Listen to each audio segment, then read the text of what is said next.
Tuesday, April 2nd, 2019. I don't see Father Dennis Carver, but I do see a minister in the audience, Pastor Stallworth. Would you mind giving us, yes, the former councilman of Ward 2, could you give us a quick invocation?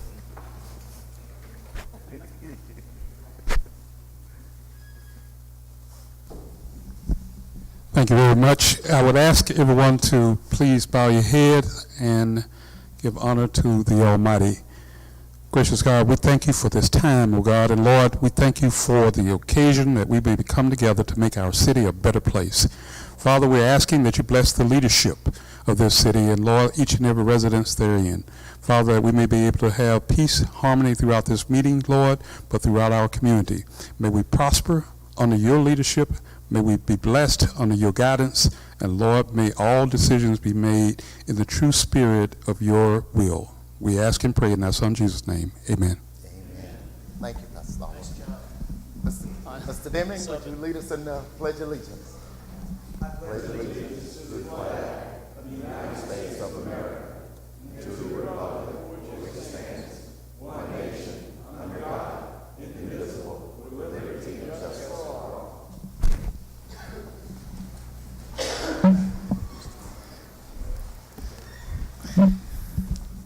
Thank you, Mr. Sawyer. Thank you, Mr. Deming. Okay, I need a motion to accept the agenda. Moved by Mr. Lawrence. Oh, we got an addition? Okay. I need a motion to suspend the rules. Moved by Mr. Lawrence. Second. Second by Mr. Glavin. Any questions? All in favor? 1, 2, 3, 4, 5.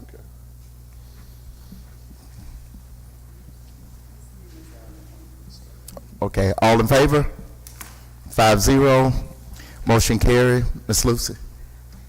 To our policy agenda, we're substituting item 4C, ordinance amending Chapter 17 pertaining to ordinance amending, adding Article 3 and adopting regulations for small cell technology facilities.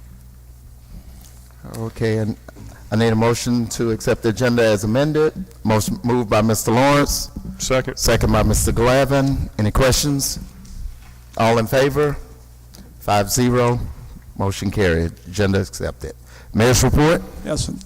Thank you, Mr. President. I've got a couple of proclamations to do, but I'm going to do first an Eagle Scout certificate. I'd ask Bradley Leg Daring to come up and his group that represent the Boy Scouts, and I think Troop 212?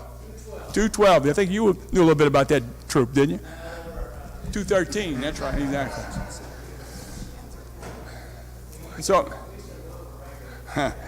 I'm happy to present this certificate of achievement for you. For you is hereby awarded the certificate of achievement in recognition for your successful attaining the highest award in scouting, the rank of Eagle Scout. So, Brad, here you are. Congratulations on the city of Biloxi.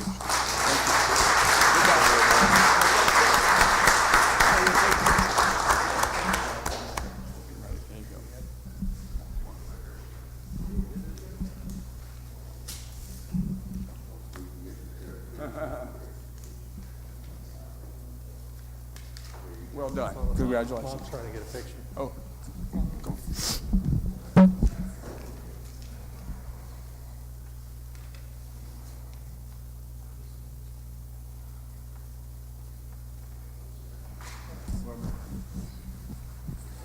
Thank you. Thank you. Okay.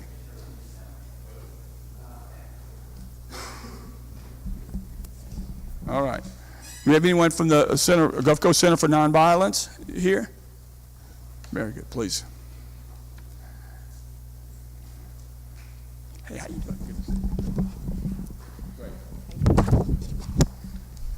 This proclamation on behalf of the city, whereas last year, the Gulf Coast Center for Nonviolence served the needs of 186 adult and child victims of sexual assault through rape crisis interventions at hospitals and individual and group counseling sessions. Whereas current estimates suggest that as few as 1 in 5 of sexual assaults will be reported to the law. Less than 3% of the reported will result in conviction and incarceration of the perpetrator. And reporting by victims are far more likely to occur to a friend or a family member. And whereas the National Start by Believing public awareness campaign is designed to improve the responses of friends, family members, and community professionals so that they can help victims to access supportive resources and engage the criminal justice system. Whereas advocates, professionals, volunteers, and concerned community members will devote the month of April to raising public awareness of this crisis of sexual assault and encouraging people across our community to start by believing victims of sexual assault. Now, therefore, I, Andrew Fofo Gillich, Mayor of the City of Biloxi, in support of the victims of sexual violence and their needs for justice and healing, do hereby proclaim the month of April 2019 as Sexual Assault Awareness Month. So congratulations, and we're proud of you, of your efforts. So, Thank you. would you like to say something? There you go. For the World Wide Web, here you go. Great, great. Just want to say thank you to the City of Biloxi and the Council for all the support you provide us. When you say that City of Biloxi Police Department was one of our first people that stepped on board to take the Start by Believing campaign. They sent us their great picture today and want to stand out to let victims of sexual assault know that you can come forward, you can get help, you can talk to someone else, and there is help out there. And that's what we're striving to do, is give an environment that people can come forward and get help.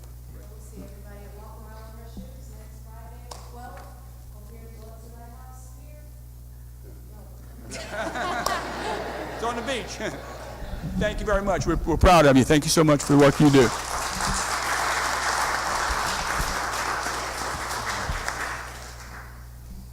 And this is child abuse prevention month. So let me, whereas children are vital to our future success, prosperity. Oh, here, I'm sorry. I didn't mean to start without you. We'll start it again, okay?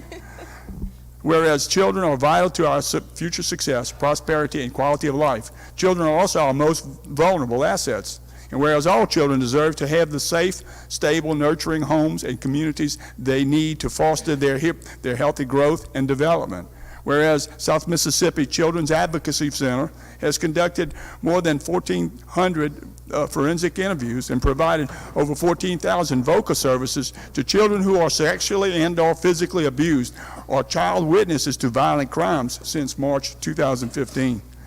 Now, therefore, I, Andrew Fofo Gillich, Mayor of the City of Biloxi, hereby call upon the citizens, community agencies, faith groups, medical facilities, elected leaders, and businesses to increase their participation in our efforts to support families as I proclaim April as Child Abuse Prevention Month. So, thank you so much. Appreciate that. I'm going to take one more picture of you, and I'll give you the microphone. All right. Go, turn. There you go.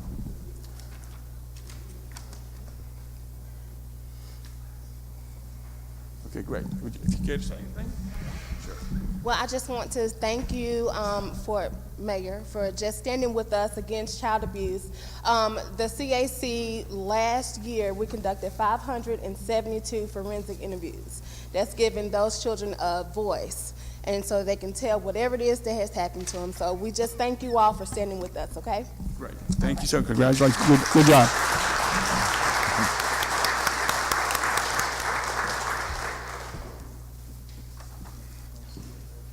I think Christy Hicks is here from the U.S. Census, or the U.S. Census Bureau. We invite her to come up and give us a report on this coming year. My counterpart, go for it. Oh, okay. Oh, yeah, okay. Kelly, right? Yeah. Good afternoon. My name is Christy Hicks, and I am the Partnership Specialist for the U.S. Census Bureau. And I come to you to talk about the 2020 census and how you all can help us to get the residents of the Gulf Coast and your communities to self-respond to the 2020 census. To give you a background of the 2020 census, not the Census Bureau, but the U.S. Constitution mandated that everyone living in the United States has to be counted every 10 years, and this has been ever since 1790. Next year, 2020, will be our decennial year, to count every resident, persons living in the United States, including children, on April 1st, 2020. We need you all's help as council members to get the word out to your communities, to encourage them to self-respond, and to raise awareness on what the coast is losing by our residents not responding. 2020 census will be a little different next year, and the reason why it's going to be somewhat different is you're going to be able to self-respond online. That's what we initially want every resident to do, is to go online and self-respond. If you do not feel comfortable with going online and self-responding, you can call a 1-800 number. You can complete the census that way. Or if you want the old traditional, the paper copy, you can request to have that sent to your residents, and you will mail that back. I have a packet for you all, and I just kind of want to go through the packet to talk a little bit about the census. I had the GIS person for the city of Gulfport. I started partnering with them first. My dad works for the city of Gulfport, and he told me that city of Bliss, you know, they're pretty good people. But I had them to pull my map of low response score for the city of Gulfport. And if you look into your districts, we have some areas that are in pink. And the areas that are in pink means that 30 to 36% of your residents are probably not going to respond to the 2020 census. These are census tracts from 2010 census. So I want everyone to look at you all. You can use that overhead if you want to put it under. Keith, there you go.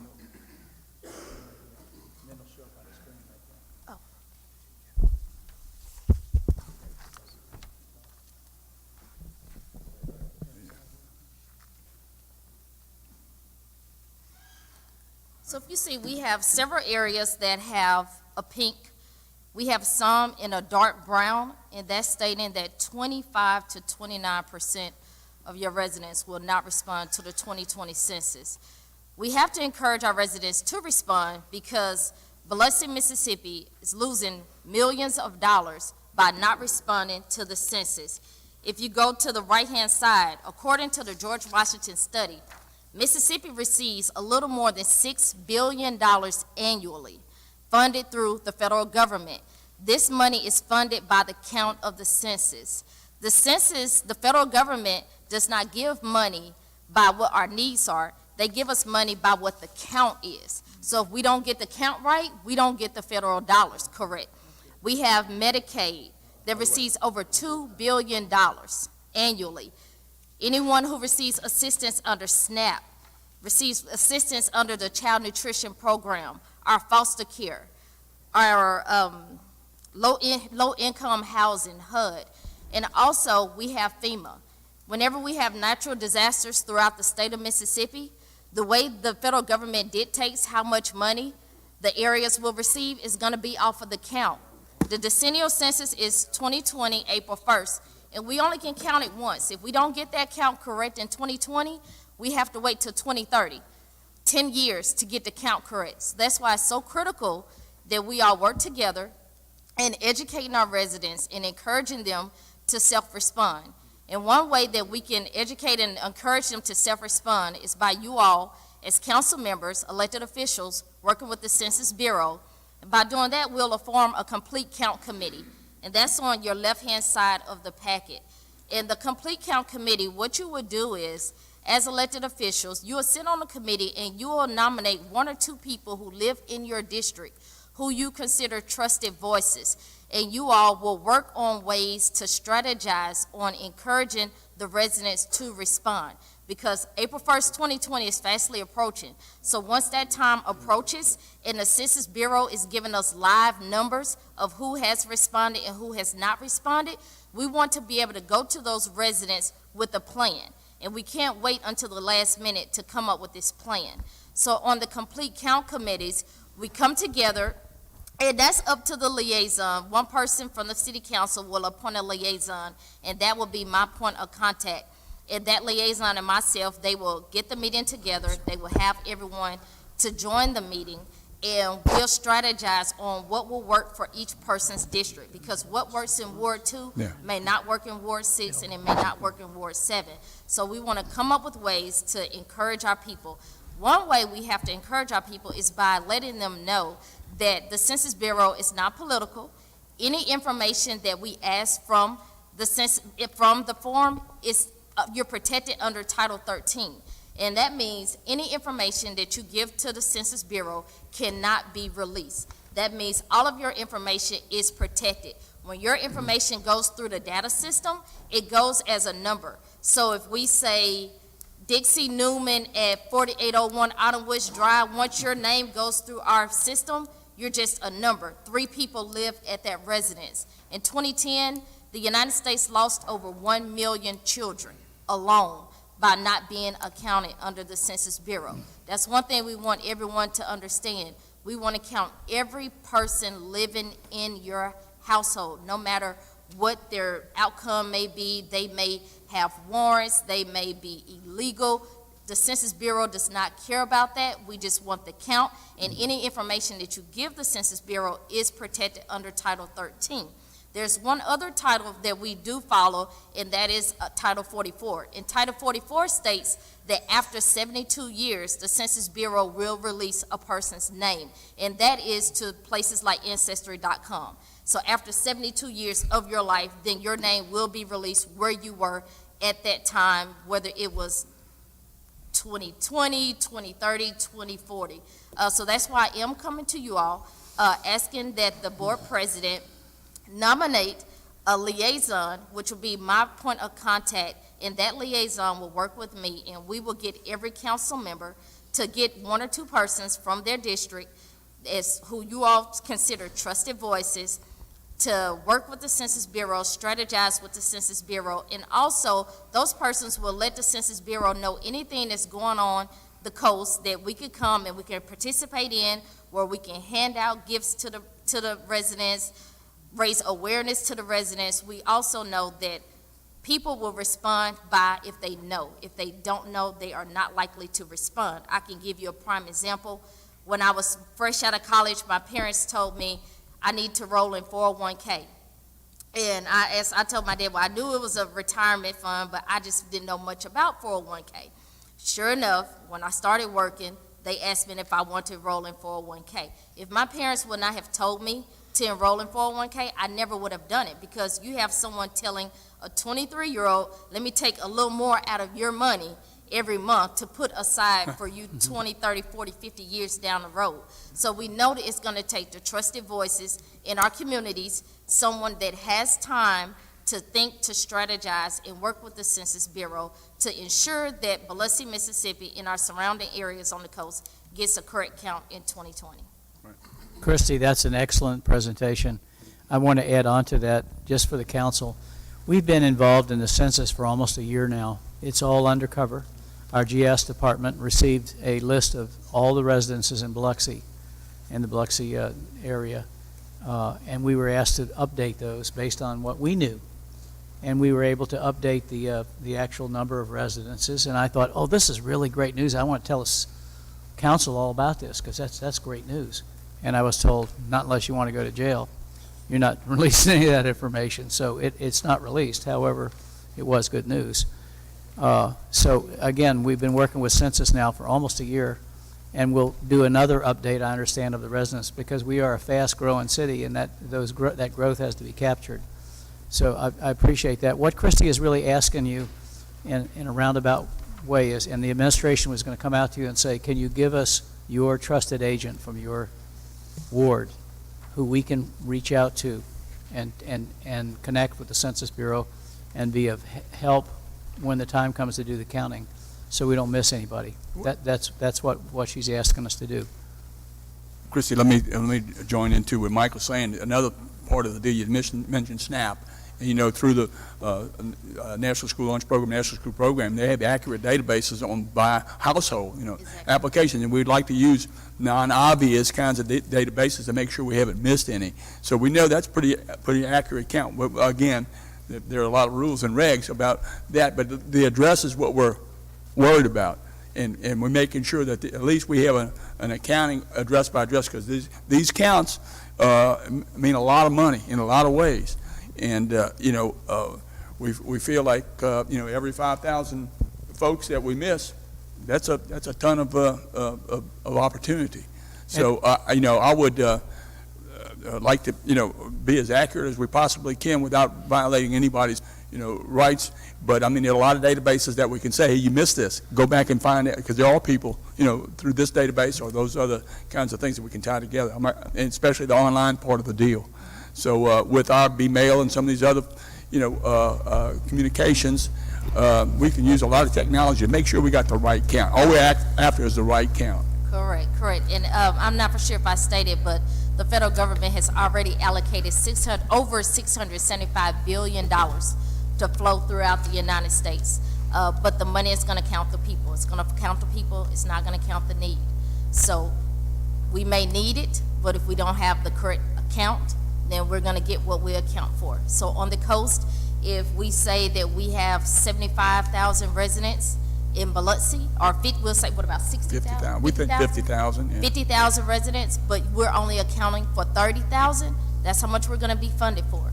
We're going to be funded for that 30,000 for 10 years. I also put a participation rate from 2000 census to 2010 census. In 2000 census, Harrison County was at 71%. In 2010, we dropped down to 66%. Not only does the census provide us funding, but it also is way we dictate how many congressmen we're going to send to Washington, D.C. In 2000, we lost a congressman. 2010, we stayed the same. So 2020, it's our turn to either gain a congressional seat, stay the same, or lose a congressional seat. And last but not least, I want to also state that we will be hiring for the Census Bureau. We'll have an office late this summer, early fall in Gulfport. Those jobs will be clerks. We will have field job positions available. The starting salary for those jobs are $17.50. They are paid weekly. And if you're in the field, you'll get paid 58 cents a mile, and we also pay for training as well. So I put a flyer about recruiting for jobs. So if you know anyone who is looking for a job, I do urge you to encourage them to go online, fill out the application, and let them know, because when it's time for the enumeration, and for the people who do not self-respond after April 1st, that process is going to take about 8 weeks for us to send enumerators to those households. We want to have enumerators by where they live. We don't want to have to take a numerator from Hattiesburg, Mississippi, and have them to count your people in Biloxi. Because one thing that the Census Bureau understands, people will open the door to someone who they identify with, someone who they know. So we want you to encourage your residents to apply for these jobs that are paying minimum $17.50. So when it is time to count, the residents who have not submitted their form, that they will have a face that they know to come to the door, and they will be quick to respond to the census by someone they know versus someone from the outside coming into their communities. Okay, is there any questions for Ms. Hicks? No question. The statement, the key number for the state of Mississippi is 3 million people. 3 million brings a ton of money. Under 3 million, you lose a ton of money. Correct. It's got to break 3 million. That's In correct. case you want to know that, Popo. How much is a ton of money? I don't know how much does a ton of money weigh? Well, according to the I'm George just Washington kidding. study, every person in Mississippi is worth $2,000, and that's $2,000 a year. So every person that we are not counting, we're losing $2,000 per year per person. Bingo. So Hit that's the the way to number. let the residents understand. We are fastly approaching hurricane season. Like I stated, when the hurricanes come through, and if we have a natural disaster, when it's time for FEMA to give us money, they're going to give us money based on the count. And right now, we're still based on the count from 2010.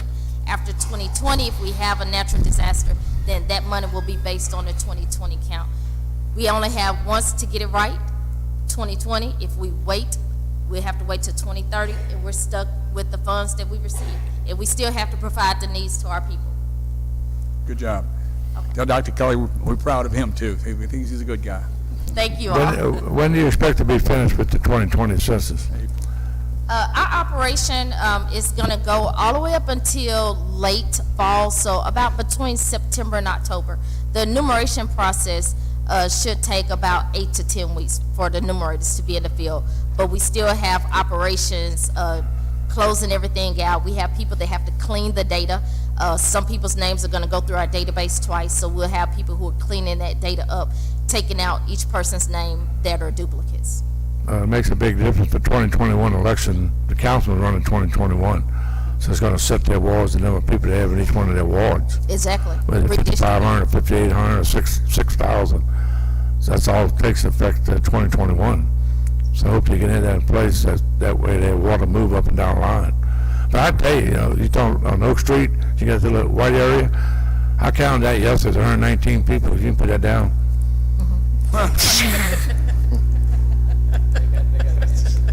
That's all they got left out there.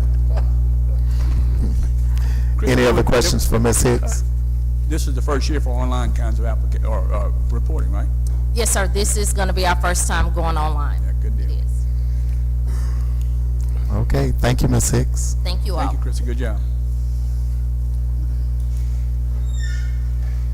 Okay, I would ask Mr. President to spread the expense credit card, travel card to the minutes. If I say that the right way, I never, it'd come off my tongue. I got you, man. But do that, and you can afford it. Thank you, Mayor. I do a couple of things that, there are a couple of things for your consideration today, and Mike made me some notes about something that's not on the short-term rentals, not to be on the agenda today, but, I think Jerry said we have 244 permits. So, I mean, times, it's going to be stacking up, so we need to go forward with that, rapidly. So, anyway, that concludes my report. All right, thank you. Okay, no departmental reports. I'm going to move on to the council reports. George? We had quite a busy day Friday. The Senior Olympic kickoff at International Plaza, or Point Cadet Pavilion, whatever you like to call it. And Felix came, and Dixie came with a dog, so everybody liked the dog, They was all decked out. We had a nice crowd there. Those people excited about being in Biloxi, so that's a good thing. And right on the side of that, at the Seafood Museum, they had 100 eye doctors having a convention there. And then the Hard Rock, we had the sugar factory open.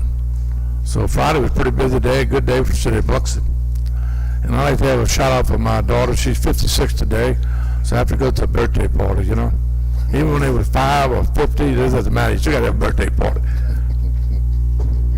Ms. Newman? No report. Mr. Deming? Just a little bit. Chief, thank you for compiling this report with regard to the panhandlers. I do have a couple questions to ask. The portion in it, and maybe Jerry can answer this too, because there's a section in here that says approved by community development, and there's a bunch of reasons over here to the left-hand side, but in the status it says approved for every single one of them. If I go by what the police department did, they put a reason where they were denied. So I'm going to assume that those are actually denied applications and not approved.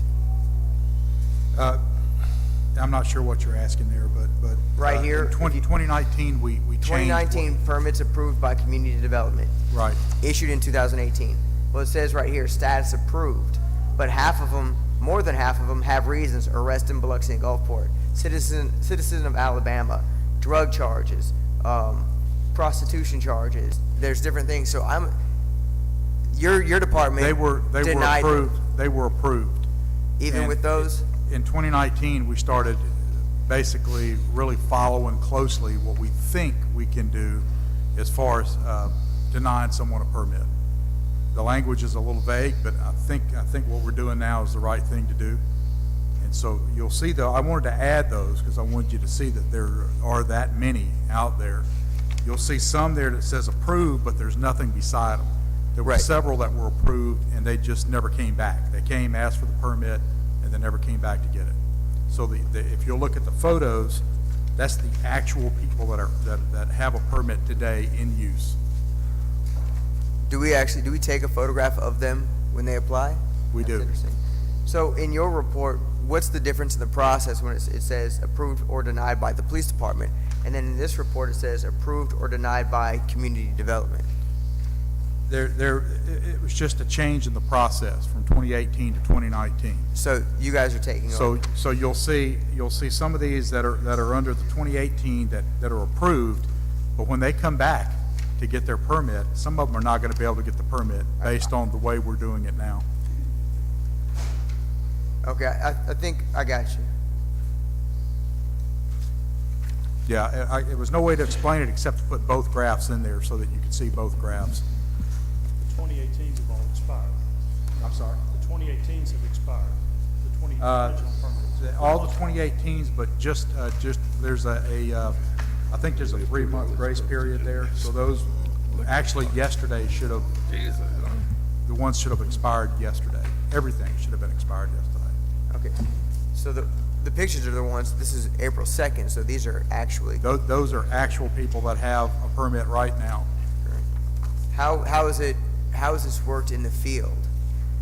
Have we had issues with the panhandlers? Have police response to people that are panhandling that haven't applied for the license or don't have a license, and Yeah, vice versa? We absolutely have, but that word has spread pretty quick. We advise them the first time that this license is available and you need to go get it.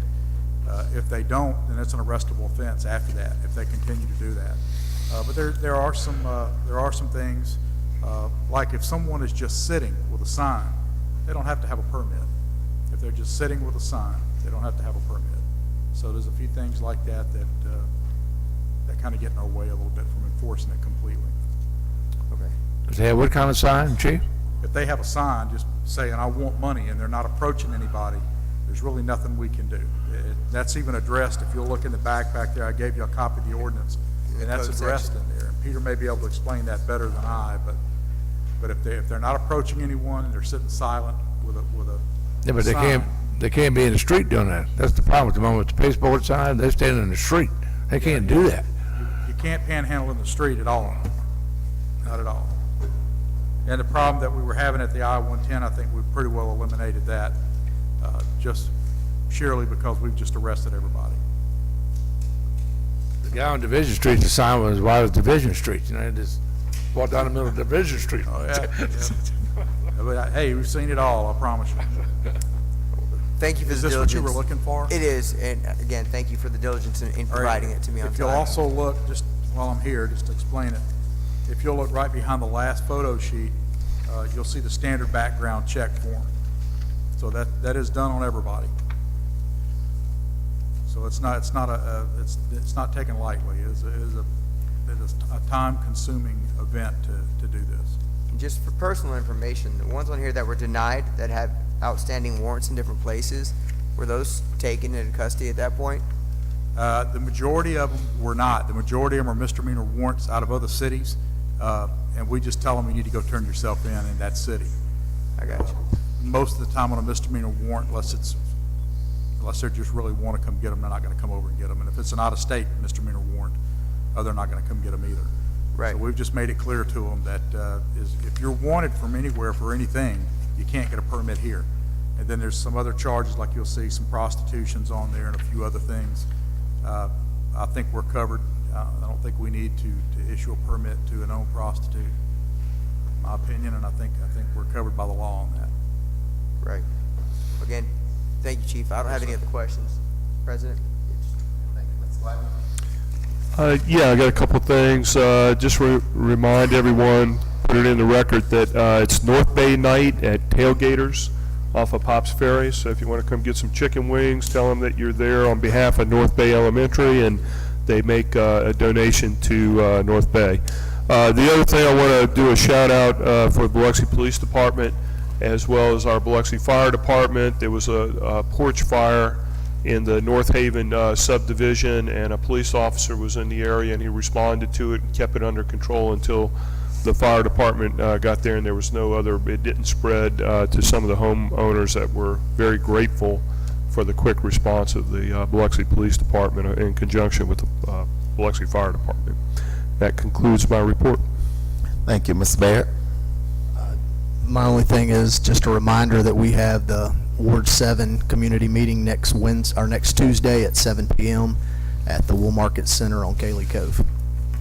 Okay, thank you, Mr. Barrett. And I have a couple of things.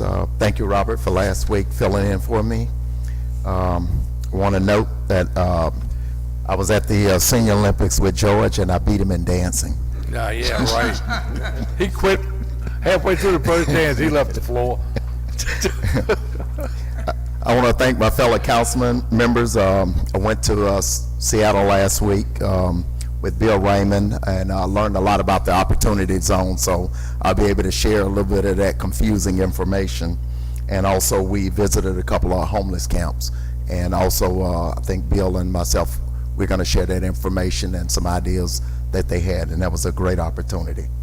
And the last thing I have on behalf of the girls downstairs and the Biloxi City Council, we want to offer congratulations to Miss Karen Lucy Brazier in recognition of her 21st birthday, April 2nd, 2019.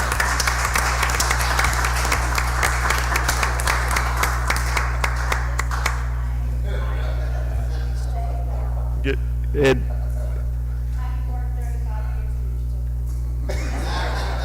well, and we want, Keith Wilson had a special request. He wanted to lead everyone into singing happy birthday. So, Keith, go ahead, start us off. Happy birthday to you. Happy birthday to you. Happy birthday, dear Lucy. Happy birthday to you. Now you're old enough to go to the casinos. You're 21. She's of age. All right. I want to say we sounded good, actually. That was- Yeah. Well, that concludes my report. We're going to move on to public agenda, citizen comments. We got 3 minutes per person, a total of 45 minutes allotted. Would anyone on my left would like to come up and speak? Anyone on my left? Come on up, sir. Please sign in, and for the record, state your name and your address.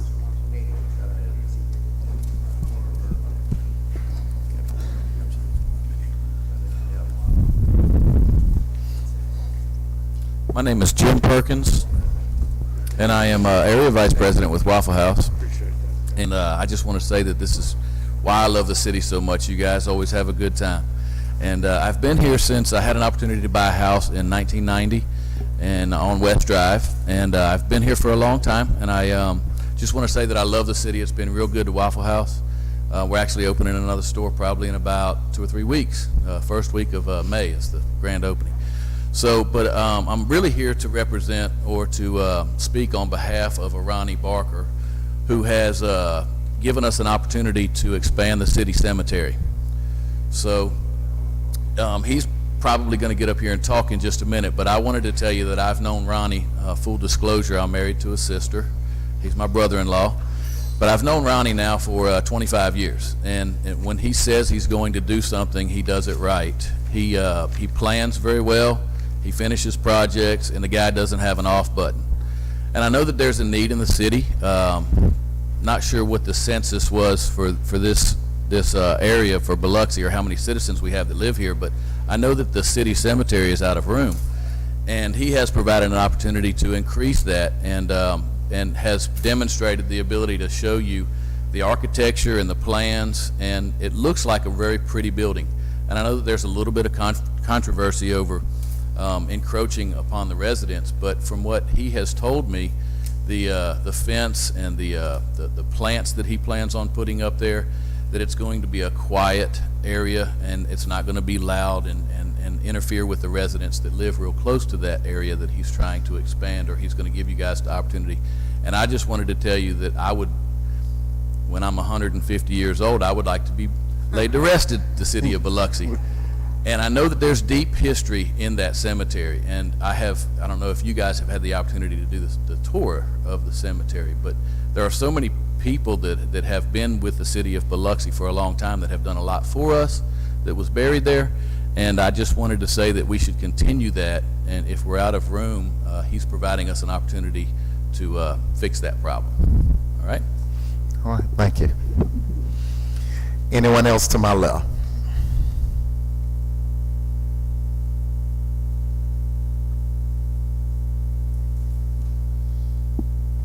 Anyone else to my left?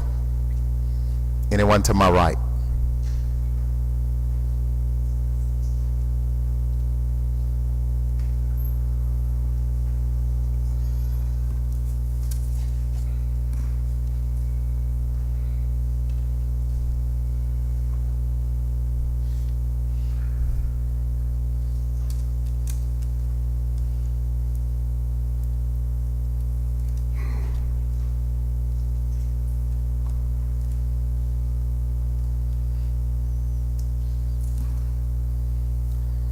My name is Drew Bellius. I'm a property owner on Bailey Drive. The proposed, first of all, let me back up. I was shown a petition earlier that has some signatures. 4 of those signatures are signed by renters on properties that will be destroyed. My point being, there's nothing wrong with being renters. They have no vested interest in the future value of those properties. Another one is a renter. This is through GIS, through the city's information, city's domain. Another one is through a company called Doraland, which is out of California. They certainly don't have an interest in the value of those properties. There were other signatures on there from Porter Avenue, which is 2 blocks over from the property in question. I don't see how their property value will be affected by this at all. That was just real quick on the petition because it was just shown to me. I guess what I'm not understanding, I don't know if it's clear to the council, because the proposal here talks about, well, in one part, that the applicant, Mr. Barker, addressed or attempted to address concerns within the neighborhood, and that he's going to make changes to his proposal in order to satisfy those concerns. But in his own words, or the words on the fact sheet that he signed,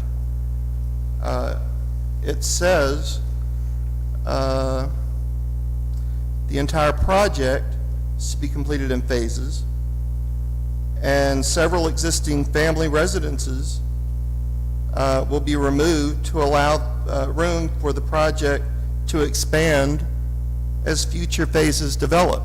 So the same thing that was denied him permission before, he's now broken into phases, and he's presenting it like, this is it. This is all I'm going to do is go back in the cemetery and build a mausoleum. And that is far from the truth. What he is talking about doing is destroying 25% of the residents on this street. And it's right squarely in the middle of the west side of that block. So you're going to have a house with a wall around it, and then next to that you'll have an encroachment of a mausoleum. Mr. Baines, I'm sorry, your time is up. Thank you. Is there anyone else on my right?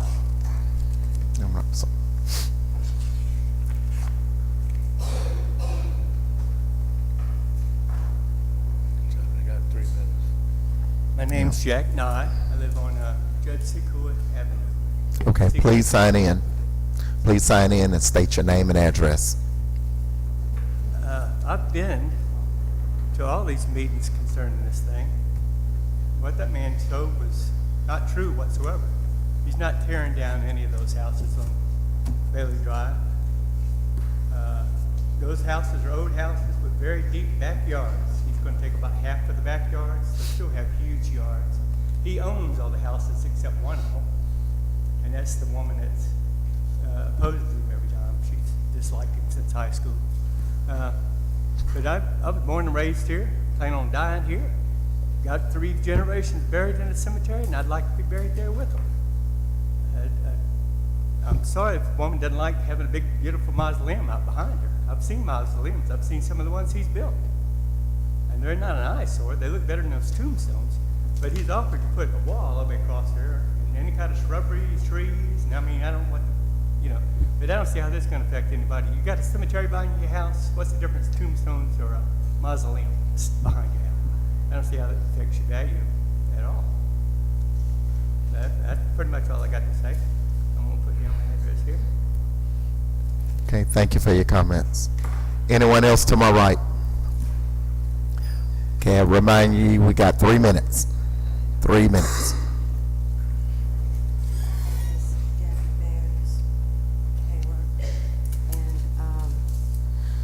I have, with my my son, we own 2 houses on Bailey Drive. There's other people back there for Bailey Drive. Okay, could you speak into the mic, please? One thing that Drew didn't get to finish on this was, this is their proposal, Mr. Barker.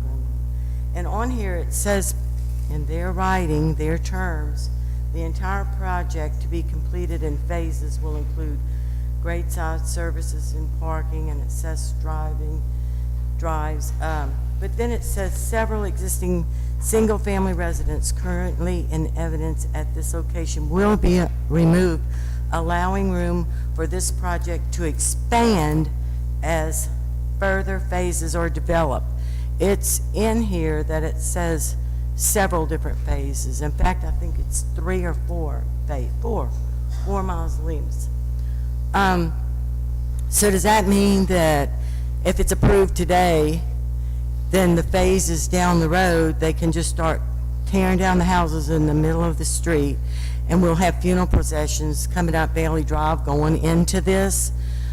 I can't imagine that any of you could live in a neighborhood that had the middle of the neighborhood mowed down and the cemetery and mausoleums and all right there. It's got to come forward. There's not enough room back there for 4 mausoleums. It's got to come forward. Besides, he's going to have a road, an access road there, and nobody would want to live like that. And you've got funerals coming down the middle of Bailey Drive going in there.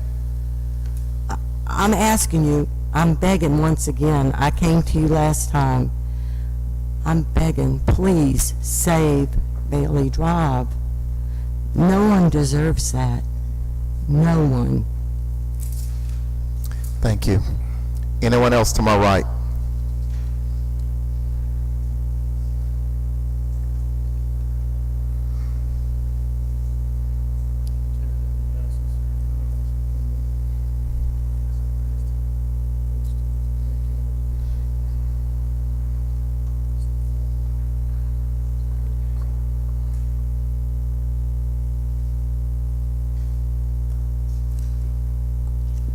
My name is Terry Winans. I live at 201 Bailey Drive, and I'm totally against this mausoleum.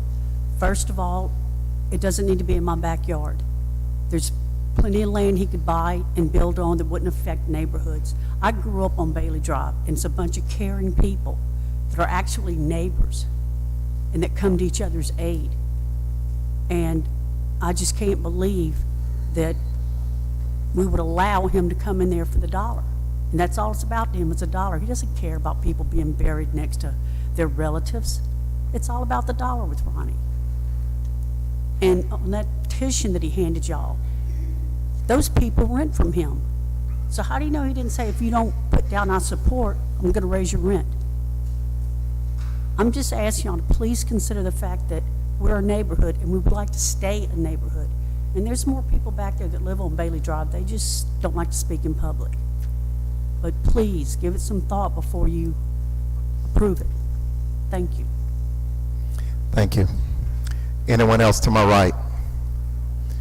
Anyone in the back of the room? Did I miss anyone? Okay, we're going to consider citizen comments closed. We're going to move on to the policy agenda. Ordinance A, Lucy. Ordinance to amend the Biloxi Land Development Ordinance to address a new overlay district to be known as Downtown Howard Avenue CRO District. Okay, that was moved by Mr. Lawrence, second by Dr. Tisdale. Mr. Lawrence, you have any comments on it? Yeah, I kind of looked it over, then I called Robert, talked to Robert, and he said he made some changes to a few things.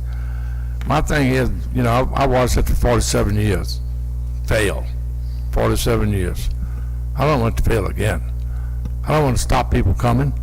I don't want to put too many rules and regulations on them when they can't do anything. I mean, that's my biggest problem with some of these rules you have in there. You want people to come downtown and invest millions of dollars? Maybe we need to listen to their ideas. Because what we've done in the last 47 years has not worked. It just don't work. You have to get the people that want to put their money in there, see what they think, what they want to build, what they want it to look like. If they're gonna put up the money, then we need to listen to them.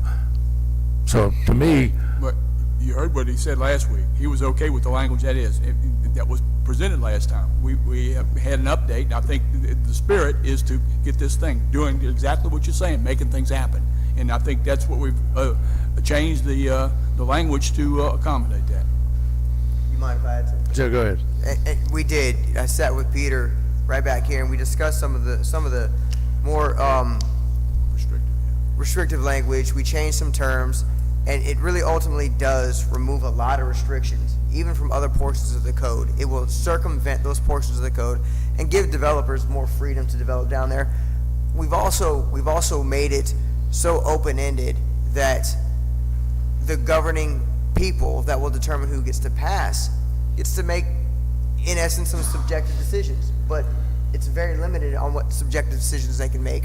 And then that subjective decision gets to be reviewed by the council if there's any disagreement. So I think it has removed a lot of restrictions and opened up the pathway for developers to come in and say, hey, look, I want to do this down there, but I'm not okay with this. And for us to make adjustments to accept and allow alternate plans to go through. I think it's a good proposal to make it easier for developers to come in, like Lee Young, and let his vision come to life in downtown Biloxi. I'm going to support it at this point. Okay. My thing is I want people to come. I don't want people to stay away.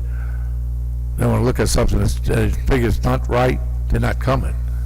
That's my thing. You don't want to turn people away.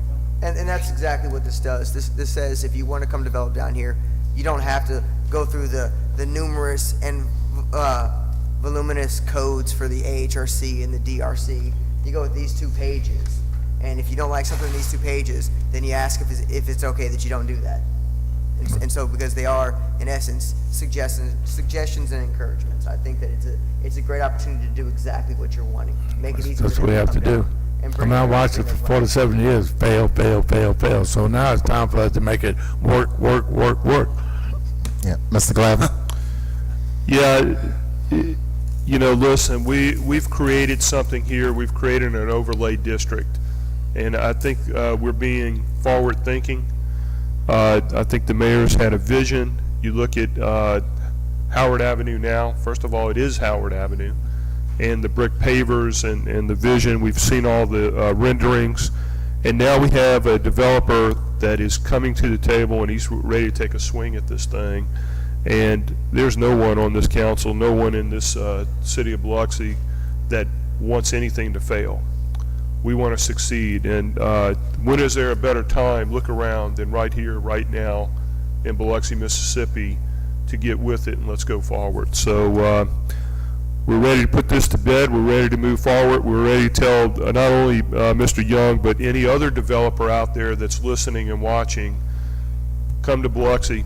Do it now, because if you wait, it's going to cost you a lot more as we become more and more successful. Thank you. Okay, Mr. Barrett? Okay, Ms. Newman? Nothing? As long as Robert got both doors open, we're in good shape. Okay, and of course, that's in my district. Is that the first compliment he's ever given me? That's right.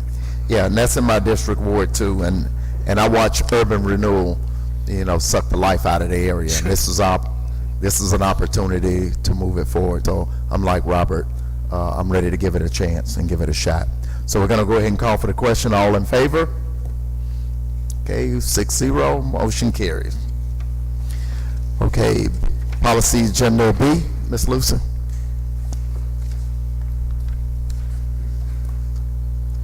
Ordinance amending section 2242, use of public sewer. Okay, that was moved by Mr. Glavin and second by Mr. Lawrence. Mr. Glavin? Yeah, this gives or requires owners of houses and buildings and other structures to, I guess, tie into the city sewer as long as it's 300 feet from the property line. Within 1 year. And 1 year of being notified of the requirement, and it's, again, as it states, it's for the health and welfare of the citizens. We don't want anything running off into areas where we don't want raw sewage running off to. So that's what it's all about. Okay. Pure and simple. All right, thank you. Ms. Lawrence, you have any comment on it? No comment. No comment. Any other council members? Call for the question. All in favor? Okay, 6-0. Motion carries. Policies, agenda C. Ordinance amending Chapter 17, Streets and Sidewalks. That was moved by Mr. Tisdale, second by Mr. Lawrence. Mr. Lawrence? Mike, everything you got in line, the way you set this up, I know you worked on this technology. Oh, Peter did that. Yeah, this, What are you doing? What'd you come for? You didn't come for any reason? All right, Peter, give us a scoop. this just deals with getting a framework for small cell towers to relieve excess capacity over people's Wi-Fi and cell phones and more data, and to allow for a mechanism and allow some rental for the city of Biloxi. And it's being modeled after several other cities that are putting this in place this month, because the government has some regulations coming up April 15, so we're getting ahead of the curve there. So you put it in place before that? Yes, sir. As they went. All right, go ahead, Fofo. I know you want to All talk. right, well, this is 5G wireless we're trying to get ready for, but then what we're doing is keeping people from preempting us, like we did for Uber, okay? This is our effort to stay in control of the situation. Okay. Okay, any other questions by the council? Can I call for a question? All in favor? 6-0, motion carries.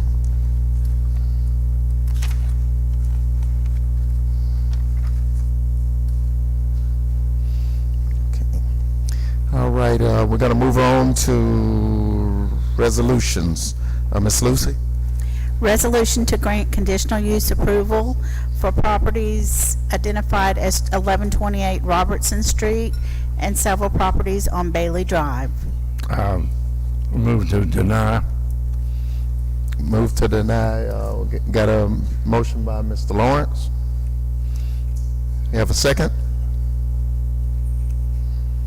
Do we have a second?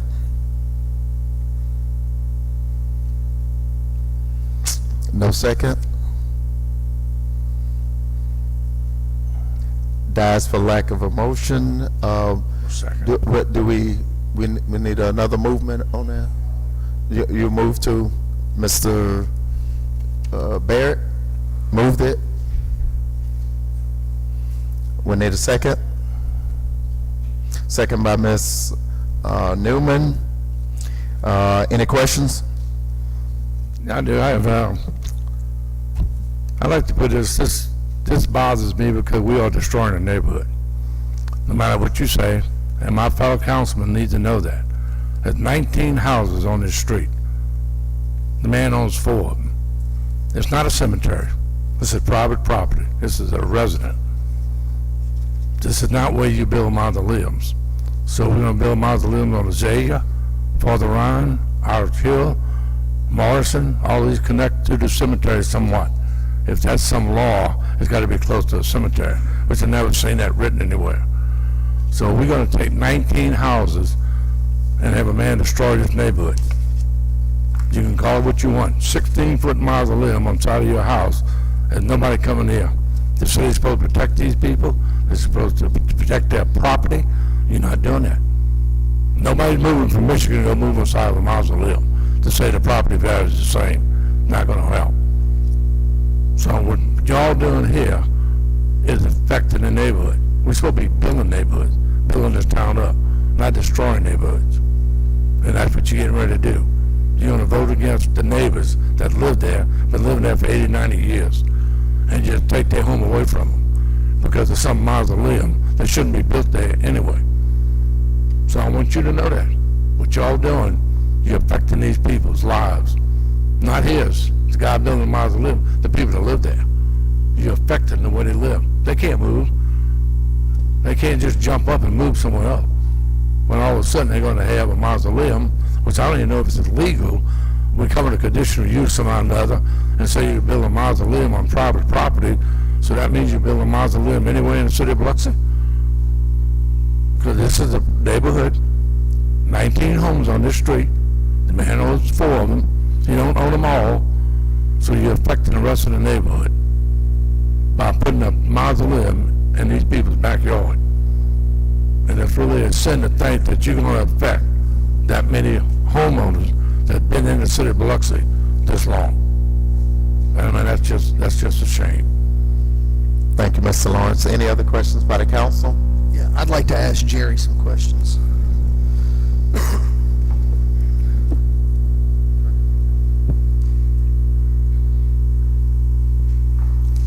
So when this, about a year and a half, 2 years ago, when this came before us, there were 3 phases originally. When it came to us, of those 3 phases, 1 was sent over as recommended to deny, and 2 were sent over from the Planning Commission as a recommendation to approve.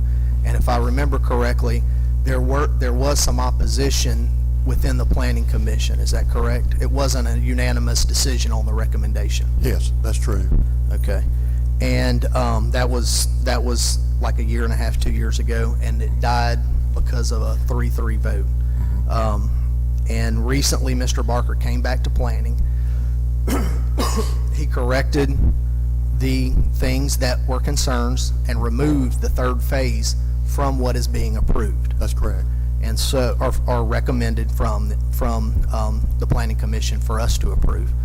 In the process of that, there was a unanimous vote from the Planning Commission, and there was no opposition from any residents at that meeting. Is that correct? That's correct. Were there signs put out?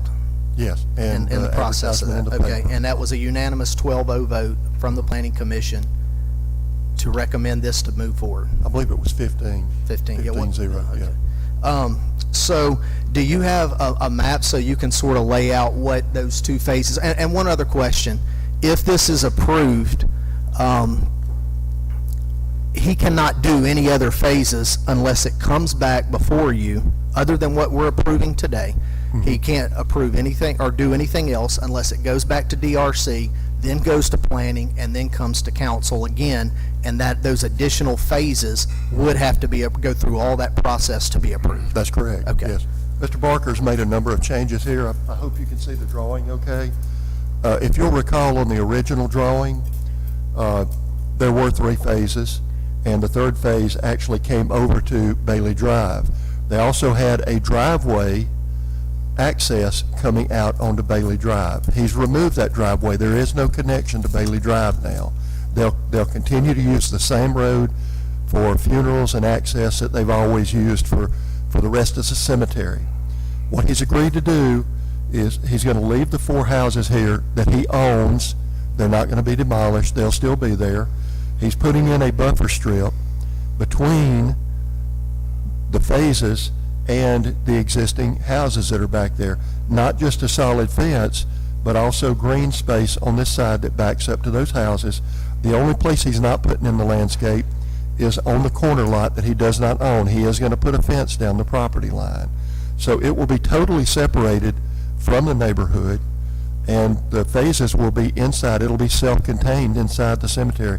He's done everything that we've asked him to do to protect the neighborhood and to make the project work. Okay. I have no further questions. I do. Thank you. Since you got him up there. How many mausoleums been built outside of a cemetery on private property? None that I'm aware of here. I mean, not since I've been here. But it happens all the time. You know, if this is a We're talking about the situation. city of Biloxi. Okay, this is How a many situ- happen in the city of Biloxi? Okay. Since I've been here, none. However, this is a piece of property that immediately abuts an existing cemetery. It's not uncommon for someone to propose to build something there next to the cemetery and then allow the city later on down the road maybe to take over the maintenance on it or something like that. But we are right. We are totally out of grave space here in the city of Biloxi, and here's an opportunity to get some more in an existing area that immediately abuts an existing cemetery. So this is an appropriate location for it. It's designed to not only add spaces to the existing cemetery, but also to protect the neighborhood and remove the concerns that were brought up at the first public hearing that was held on the property. So anybody that lives on a Zay or Morrison can get a mausoleum built in their yard because it's appropriate place? Well, no, we have some regulations in the land development ordinance that says that anybody that approaches us with a cemetery, a new cemetery, has to have a certain amount of acreage before it can come in. But in this case, he's basically just adding on to the cemetery we already have. It's not a cemetery. Is it going to have perpetual care? It is a cemetery. The property they put it on is not a cemetery. But I said, is he going to have perpetual care? Because then he's got to be registered with the Secretary of State. When they're going to do that, he's going to take care of his property. Well, that can be an agreement that's either worked out with him, or he would have to provide the care there.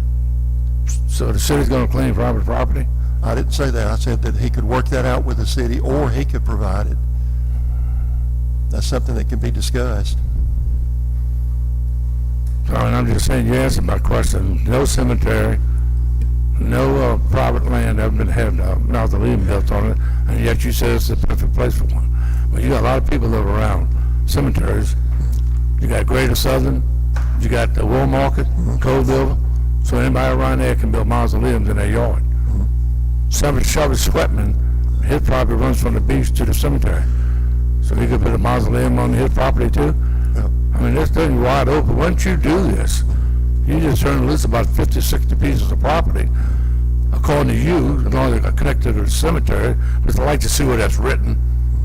Well, it's written in the site plan that was approved. I mean, if there are any variations from the site plan, it would have to go back to the planning commission and come back to the city council. This is what was approved. This is what was signed off on.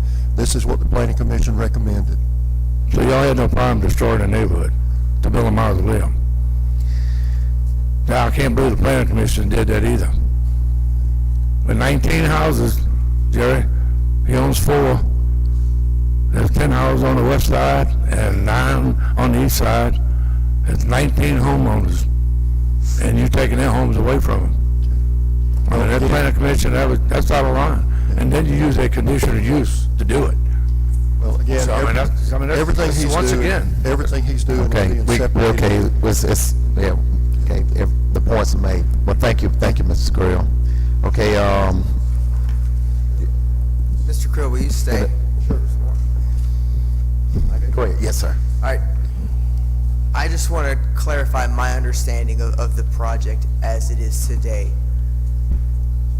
The mausoleum portion is behind Mr. Barker's homes, which he's leaving. There's no connection to Bailey Drive anymore. That's correct. There will be no traffic travel through there. There'll be no passageway, entranceway. There will be no way that existing homeowners will be confused with the gravesite. This is all behind his properties. That's correct. And it does not affect any home that's on Bailey Drive. That's right. And the access is the same access that they're already using. It'll be the same access for the phases. The entrance to the mausoleums will be on the opposing side of Bailey Drive, correct? That's correct, yes. Okay, George, I know we agreed on the last one, but Thank you. Thank you. Let's. Does it say that on the plans, Mr. Creel? The previous plans, and keep in mind that this did go before the planning commission and failed, and it came before the council and failed. So any properties in the future, he's not opening up a can of worms to anybody can just put a mausoleum anywhere. It still has to go through the same process that got denied the first time. What do the plans say with regard to how they enter the mausoleum? Apparently there are people here that disagree with the statement I just made, and I just want to clarify that. There is no other access being added. That has been removed.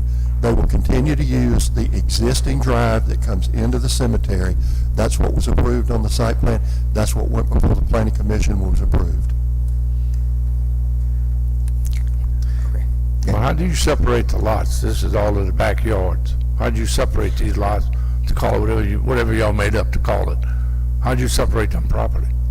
The parcel is one piece of parcel. We have a process that's called a lot line rearrangement, that where lot lines can be moved. But again, Mr. Barker owns all of this property that we're talking about. You know, the 4 houses, not all the, it's 4 4 houses. houses and the property that the mausoleums are being built on. I mean, that's the length of the yard that runs to the road to 7th Street and the cemetery. So, I mean, it's not even connected. You got a road in between there anyway. But, I mean, it's just, you know, I guess my thing is, I would never do, I don't want to destroy any lots on neighborhoods in y'all's wards. I just wouldn't do that. I just don't think it's right for the other 15 houses. You got to think about those 15 houses that's living there. Those people living there. George, Okay, I you know? understand the emotional statement. I think it's time to go ahead and call for the question. I don't, because I think there's still a little discussion. There is a lot of emotions on the table, Mr. President. I'm sorry for. Okay, go but ahead. If you would please just allow me Yes. one Sure. more moment. I guess I don't. It's easy to say that we're destroying something, and so I don't understand the context of that language you're using, because all the houses are still there. There's no house being taken down. There's no entrance onto Bailey. There's no impact on Bailey itself. It's all the backyards of Mr. Barker's property that is actually being blocked off with barriers from the other properties on Bailey. So when you say destroying the neighborhood, that's a pretty heavy assault on the plans that I don't think it bears out when you actually try to determine what those plans are doing. Explain to me how it's destroying the neighborhood, other than just saying because a couple people that live on that street are against it and possibly against plans that aren't the same. And while I respect you, Drew, and your service to the city, I don't see how this destroys a neighborhood. Okay, only the council, it's between the council and the persons in the chair. I'll answer the question because you've changed these people's property. Their property value no way can be to what it was before when you put a cemetery in their backyard. Do you have any proof of that? No, yeah. Yeah, go try to buy one of them houses right there. Go try to do that. Go see how many people are going to move on Bailey. It's a So how many cemetery can they already. even sell their home? It's already a cemetery in the backyard. No, it's not in their back, no. It's across the road. We're talking about putting it inside this neighborhood. Jerry, I have a question, Jerry. I'm gonna say this, if that continues, I'm gonna start asking people to leave. So please contain the outbursts. I have a question. So there are 4 homes that we're referring to in front of, he's going to put a fence and some kind of shrubbery, trees, or whatever between there. Let's say that this did not pass. If Mr. Barker decided that he wanted to tear his 4 homes down, regardless, he has the right to do that, right? Yeah. That doesn't mean that he can come back if he removes those 4 homes and build a mausoleum unless he goes through the process of DRC, Planning Commission. So whether this is approved or this isn't approved, he can tear his 4 homes down if he wants to. If he came to me with an application to demolish those structures, I wouldn't have a code reason for So denying even it. if he Yeah. does, a year, 2 years, 5 years, 10 years, decide to tear those homes down, he can't just go build another mausoleum on that piece of property. He first has to go through the process of DRC, planning, and council to do anything additional, in addition to what we're talking about right here, which is all separated from Bailey Drive. That's correct. And and just to tailgate on that, the fence and the buffer strip would have to stay regardless. Even if he decided to demolish the houses, that would have to remain. In the next phase, Jerry, he'll remove the houses? Well, And that one of the phases, Well, if he comes back in for a 3rd phase, it would start at DRC. he can remove the houses. No, he's not gonna tear 4 houses down he's renting. He'll tear 4 houses down to build a mausoleum, but he's not gonna tear 4 houses down he's renting. And as far as destroying the neighborhood, you're taking people out of the neighborhood, people that spend money, go to gas stations, grocery stores, and spend money. When you start losing these people, you're destroying the neighborhood, and you're affecting the city of Biloxi, because you get nothing back with the mausoleums. He's not tearing down the houses in these plans. And to address that, I did hear the statement that the plans of February 23rd, 2019 state that he's going to tear the houses down. Is there any accuracy to that statement? I haven't read that, but he has not come to us with any proposal to tear those houses down. As of right now, the 3rd phase is out, and only the 2 phases The are plans what's that approved. the plans that cleared the Planning Commission do not include the authority to tear any houses or structures The down. plans that they did give me, I read them, the ordinance, and it did say that. So are these updated plans? This is the plan that was approved by DRC and the Planning Commission. Any deviation from this plan they'd have to come back in and start at square one. Mr. Not good as written in there. Do you mind if I ask Mr. Barker to come on? Yes, you can. Would you mind, Mr. Barker? I appreciate it.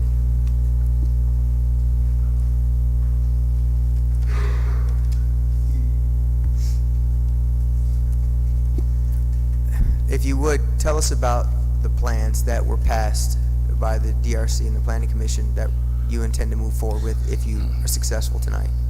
Okay, let me back up and start from square one. Thank you. When I first came to the city with the proposal to build a mausoleum, the city asked me what did I own and to make a master plan. And this is what brought in phase 1, 2, and 3.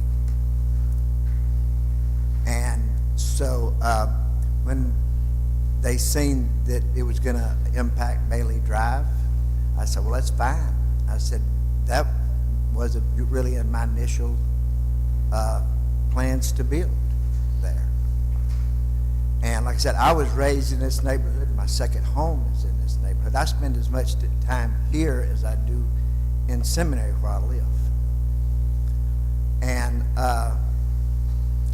with this, like I said, I was raised there, joining the cemetery, which when I first moved there was property, a home on the other side of us, in between us and the cemetery, which the city acquired and brought the graves, right up next to our house. And nothing was ever said, and it didn't bother us because we were living by a graveyard. We grew up playing in a graveyard. But my plans is, like I said, is to, when I get this approved, to build this. But before I can sell the very first crypt, I will go to the state and give them money for perpetual care. There will be, every sale made, money put back for perpetual care to take care of this from now on. And the mausoleum is also built with poured in place concrete, reinforced with steel, every bit of it, and then wrapped with granite. I'm building this thing durable, which will last. Even the front porch that I added on the thing, I've tried to make everything kind of conform with Biloxi. I even acquired the concrete light poles that you see all through Biloxi to where I could use those for lighting around the mausoleum. Just bring everything into Biloxi, because Biloxi's part of me. And this has been something that I thought about 40-something years ago and put legs on it 20 years ago and started buying the properties around me. And as far as the neighbors, I do take them in consideration. Miss Winans here that joins a property that I own now, where my mother owned, a few years ago gave me a call and she said, there's a tree that's next to my fence that is rotten and falling down. Could you take care of it? I called my mother. We had it took right down and everything. And then I ended up buying her home that she was raised in about a year and a half or so ago. And she came by and she said, could I have the mailbox there? It's got my mother's name and my address where I was raised. I said, sure, I thought about it already by giving it to you. I'm concerned about the people there. And I'm not planning on doing any destruction for anybody.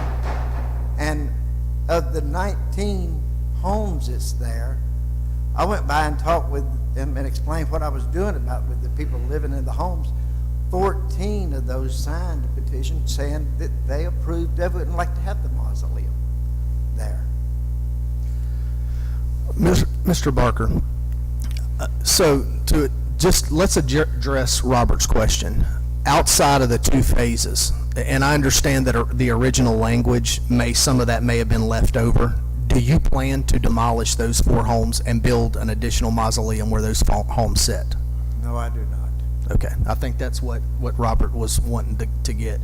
So you do not have a plan, and you're not, in the near future, you have no, you're not going to come forward to build an additional third phase where those 4 homes set that butt up to Bailey Drive. I do not. Actually, I went downstairs today, and in the cemetery north of the tract which I joined, has 6,200 burial spots in it. And with my phase 1 and phase 2, which does not touch Bailey Drive at all, will accommodate a little over 2,000. So it'll take a good while before Bailey Drive would even be thought of there. Let me ask you a question. You just said thought of now. You're talking about thought of like tearing them down in a few years when you sell the first 2,000? Not in my lifetime. So what are you thinking of? I'll never tear them down myself. They will probably, termites will eat them down before, because that whole area, I've constantly patched on the homes that I own because the termites has basically ate them down. Well, if this passes today and you flip all this tomorrow, the next guy might want to build them and tear them down. So all you can say is what you do where you own this property now. And if I'm you, not planning on. no, I'm just saying, so we go through this all the time, and next week the deal's done with somebody else, and they got a totally different attitude. Those are another problem I had with the neighborhood. Okay, look, I'll tell you what. If you come back before me for a third phase, I'll vote no. I'm voting yes for you today. You come back before me, you gave me your word you're not going to do it, I'm voting no on your third phase if it comes back. How's that? Yeah, well, I'm trying to support these people now. Today. Are we ready to call for the question? Call for the question. All in favor? 3, against, 2, motion carries. Thank you. Let's move on to the consent agenda. I need a motion on the consent agenda. Moved by Mr. Barrett. I'll second it. Mr. Barrett, you have anything on the consent agenda? You good? Okay, Mr. Deming. Mr. Deming? Just let it be noted that I'm going to vote against B, as in boy, beta, B. Okay, Robert against B. Okay, Ms. Newman? None. George? I don't have any problem with it either. Anything? No? Okay, well, Nothing on this. okay. George has nothing, and I also have nothing. Okay. Okay. Go ahead. You have anything else? It's probably not a big deal, but I just want to know the item L, the L. resolution rejecting all bids regarding Area 10, 6th Street.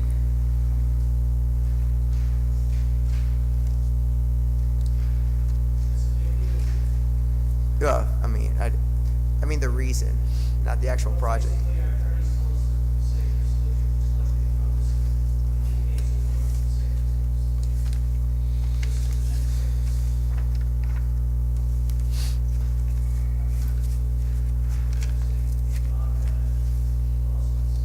And this is going. When is the rebid process going to open up? When will the rebid process open back up? Where Walt at? Walt's in? He just walked out, I guess.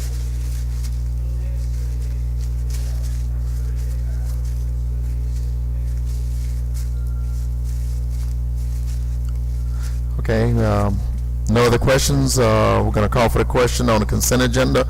All in favor? Okay, 5-0 with an exception, Mr. Deming voting it against B. Code enforcement, Ms. Grill.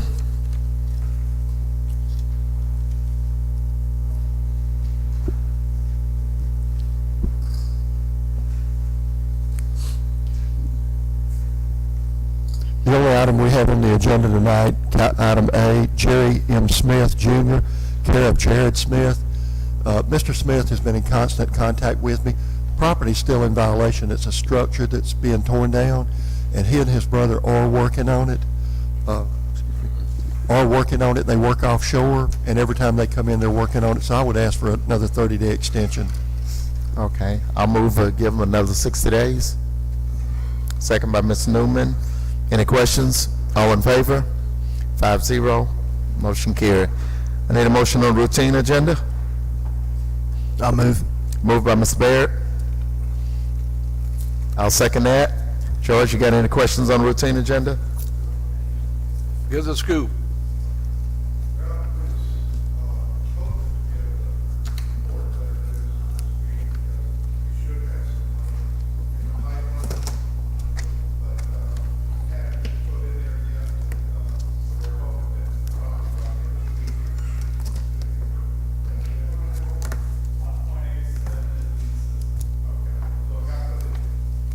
Thank you.